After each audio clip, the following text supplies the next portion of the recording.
समुद्र मंथन के समय समुद्र से अनेक रत्न निकले। उन्हीं में से एक अंश से जालंधर नामक असुर उत्पन्न हुआ। उसका शरीर समुद्र के तेज से बना था और उसका पालन पोषण भगवान शंकर ने किया था। जालंधर बड़ा ही शक्तिशाली था। उसकी पत्नी वृंदा अत्यंत पतिव्रता और धर्मनिष्ठा वाली थी। वृंदा के सतीत्व और तपस्या के प्रभाव से जालंधर को अजेय शक्ति प्राप्त थी। जब जालंधर बड़ा हुआ तो उसने देवताओं को युद्ध में परास्त करना शुरू कर दिया। उसने इंद्रलोक पर अधिकार कर लिया और देवताओं को स्वर्ग से निकाल दिया। कोई भी देवता जालंधर को परास्त नहीं कर पा रहा था क्योंकि वृंदा के पतिव्रता धर्म ने उसे अजेय बना दिया था। पराजित देवताओं ने अंततः भगवान विष्णु और भगवान शिव की शरण ली।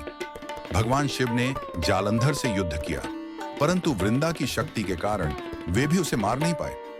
भगवान विष्णु ने देवताओं से कहा, जालंधर को मारने का एकमात्र उपाय है कि उसकी पत्नी वृंदा का पतिव्रता धर्म भंग हो। तब भगवान विष्णु जालंधर का रूप धारण कर वृंदा के सामने पहुंचे।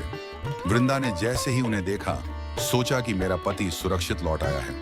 वह अत्यंत प्रसन्न होकर पति का स्वागत करने लगी।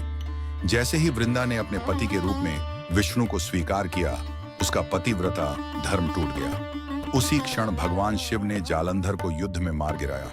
कुछ समय बाद वृंदा को सच्चाई का पता चला। वह दुख और क्रोध से भरकर भगवान विष्णु से बोली, तुम्हें धर्म का पालन करने वाला कहा जाता है, लेकिन तुमने छल से मेरा पतिव्रता धर्म नष्ट किया। हे विष्णु, मैं तुम्हें शाप देती हूं कि तुम पत्थर बन जाओ। शाप पाकर भगवान विष्णु शालिग्राम शिला के रूप में प्रकट हुए। शाप देने के बाद वृंदा ने अपने पति जालंधर की चिता में अग्नि प्रवेश कर दिया और प्राण त्याग दिए। वृंदा की राख से तुलसी का पौधा उत्पन्न हुआ। भगवान विष्णु ने कहा, हे वृंदा, तुम्हारा यह रूप तुलसी के नाम से पूजित होगा। मेरा कोई भी पूजन तुम्हारे बिना अधूरा रहेगा। तुम्हारे और मेरे मिलन को तुलसी विवाह कहा जाएगा, जो हर वर्ष कार्तिक शुक्ल एकादशी को संपन्न होगा।